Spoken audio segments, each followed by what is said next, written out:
안녕하세요. 오늘은 한자다 348쪽 친노할 친자부터 살펴보도록 하겠습니다. 한자의 본래 뜻을 자세히 알기 위해서는 소전 모양에서 해서 모양이 정리되기는 했지만 소전뿐이 아니라 갑골문이나 금문이 있으면 갑골문, 금문까지 자세히 보아야 합니다. 갑골문은 앞에 소 모양이 있고 뒤에 빗자루를 손으로 든 모양이 있고, 금문에 오면서 사람 모양이 있고 뒤에 손으로 빗자루를 들고 있는 모양을 볼 수 있습니다. 사람이 빗자루를 들고 앞으로 좀씩 쓸며 나아가다 라는 뜻으로 쓰이는 글자인데, 비추자는 이와 같이 생긴 모양이 비추자인데, 비추자는 다른 글자를 만날 때 위에 부분은 놔두고 밑에 수건건자 형태를 생략하는 경우가 많습니다. 그래서 여기다가 또자를 더해서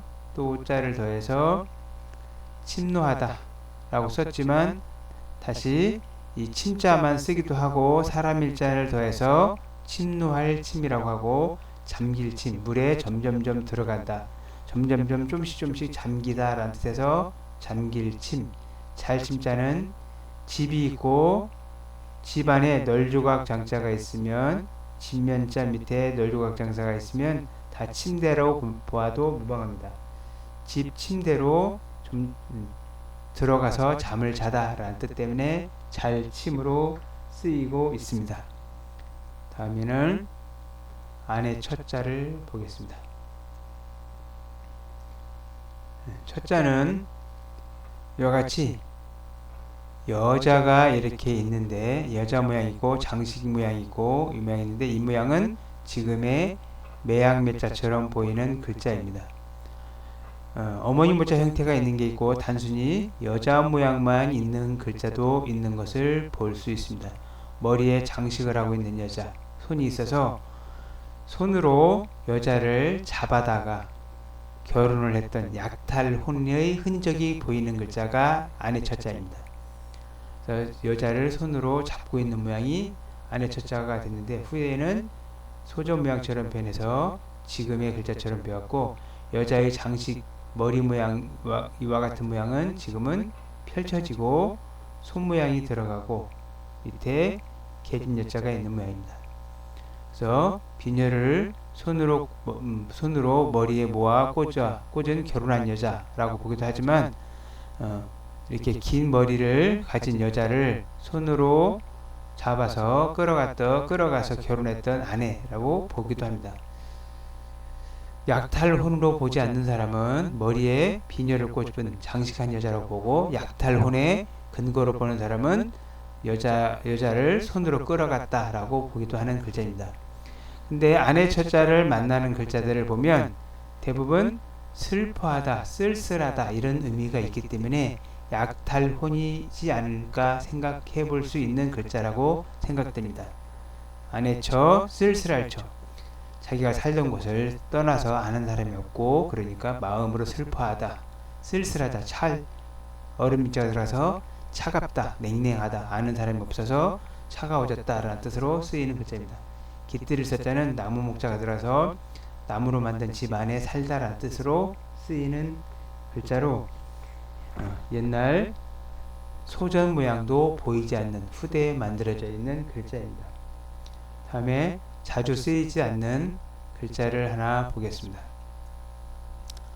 이 빠를 첩자는 민첩하다 할 때밖에 대개 쓰이지 않는 글자인데, 이 첩자를 알기 위해서는 위에 빠를 첩자, 이게 손이 있고 발이 있고 어떤 물건이 있는 모양을 볼 수 있습니다. 그래서 어떤 물건, 초목의 줄기나 이런 것을 손에 잡고 발로 빠르게 움직인다, 배트를 손발을 움직이면서 배트를 짠다 라고 해서 빠르다라고 하는데, 이 빠를 첩자가 다시 손을 더해서 손이 빠르다라는 뜻으로 사냥한다라는 뜻으로 쓰였던 글자입니다. 본래는 사냥한다, 군대에서 노역한다, 손발을 빨리 움직여서 달려가서 자기가 먼저 차지한다라는 뜻으로 쓰였던 글자가 빠를 첩자입니다.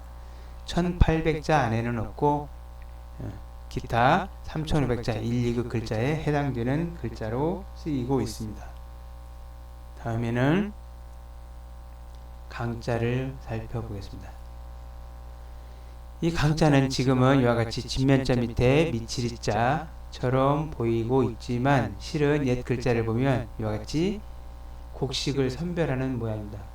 옛날에 곡식을 선별하는 도구가 이와 같이 큰 판에 놓고 곡식을 올려놓고 알곡 떨어지고 쭉정이만 골랐던 어떤 쭉정이를 고르는 결을 골라내는 도구 모양에서 원래 강이라고 했던 글자인데 원래는 곡실의 껍질이다 라고 쓰였던 글자가 강자입니다. 후에 곡식의 껍질이기 때문에 벼와 자를 더하기도 해서 쓰였고 그냥 곡식을 고르는 도구 모양만 그리기도 했던 글자입니다. 본래는 밑에가 쌀미자였지만 지금은 물숫자 형태로 변하고 다시 전체가 미치리자 형태로 변했을 뿐입니다. 그래서 이 강자를 따르는 글자는 의미 다 강으로 변하지를 않는데 편안할 강, 슬플 강, 겨강, 악유강으로 악유강 등에 많이 쓰이는 글자입니다. 그래서 이렇게 많이 변한 글자들 같은 경우에는 후대에 파자를 해서 쓰기도 하는데 파자 할 때는 집 곡간에 손으로 곡식을 절구절하해서 먹는다 이렇게 가르치기도 하고 미치리자를 전체를 아는 학생들한테는 집안에서 손에 무언가를 잡고 집안에 이르러서 미치어서 쉰다 편안하다라고 가르치고 집안에서 무언가 잡을 게 있고 잡고 먹을 게 있어서 편안하다라고 가리키기도 하는 글자가 편안할 강자입니다. 하지만 본래의 의미는 곡식에서 골라낸 겨를 뜻했던 글자입니다. 그래서 지금 옛날에 지금의 겨 강자하고 같이 쓰였던 글자라고 보시면 됩니다. 퀴즈를 할 정도로 곡식이 많아서 먹고 살만하다, 편안하다라는 뜻으로 쓰입니다. 별경으로 쓰이는 글자는 갑을 병정 무기 경신 임기할 때 천간에 쓰이는 글자에서 별이라고 쓰이고 있을 뿐이지만 본래는 이렇게 달랑북이라고 흔들면 소리가 나는 달랑북 모양에서 나왔던 글자이지만 천간으로 쓰이면서 본래 달랑북이라는 의미는 쓰이지 않고 이 경자가 들어가면 큰 소리가 나는 악기와 관계돼서 나중에 후에 당나라 당자 위에 부분에 변형으로 쓰이기도 하는 글자입니다. 이와 같이 이 경자 형태가 들어갈 때는 흔들면 소리가 나는 그래서 편안할 강자 외에도 이 별경자 형태로 되어 있는 모양을 볼 수 있는데 이거는 곡식의 껍질을 선별하기 위해서 흔들기 때문에 편안할 강자에 별경자가 있게 됩니다. 다음에는 미치리자를 살펴보도록 하겠습니다. 이자는 손과 짐승 꼬리 모양입니다. 그래서 짐승 꼬리를 손으로 잡고 있는 모양에서 미치다, 잡다라고 쓰이는 글자입니다. 미치리자가 들어가는 글자는 많지 않고 이와 같이 잡을 채, 쫓아가서 손에 잡다 라는 뜻을 쓰고 종예자는 제사 지낼 때 여기가 날출자가 있어서 이게 빌미수라고 하는 글자인데 이 수, 빌미수자 옆에 제사 지내고 귀신이 나오게 하고 하는 데서 옆에서 무언가를 잡고 붙어있는 사람이라는 뜻에서 종예자라고 합니다. 종예. 따라서 어떤 제사 지낼 때 옆에 붙어있다, 부속되어 있다라고 설명되고 있는 글자입니다. 신에게 제사할 때 이르러 옆에 돕는 종이나 노예를 뜻하는 글자입니다.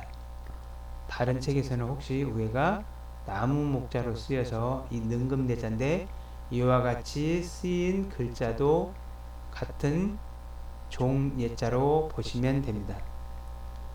마지막으로 비추자를 살펴보도록 하겠습니다.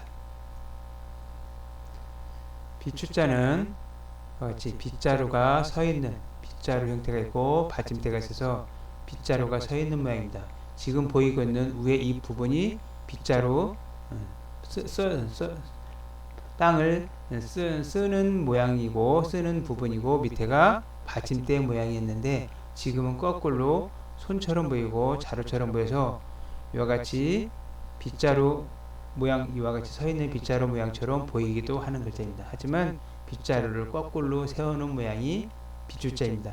관계없이 빗줄자로 쓰이고, 이 빗줄자가 들어가는 글자들은 쓸소, 빗자루를 들고 쓸다, 며느리부, 빗자루를 주로 들고 청소하는 여자, 아내부, 며느리부 등으로 쓰이고, 돌아갈 귀자는 옆에 언덕 모양이 있고 발이 붙었고 빗줄자가 들어서 옛날에 여자들이 시집을 가면 자기가 썼던 물건들, 빗자루나 못 같은 것들을 써서 이와 같이 있는 모양은 사일 트럭에서 짐꾸러기를 뜻하기도 하는 글자입니다. 빗자루 같은 걸 싼, 자기가 썼던 개인용품을 싼 그런 물건들을 들고 발로 가다, 돌아가다라는 뜻으로 쓰였던 글자가 돌아갈 귀자입니다. 감사합니다.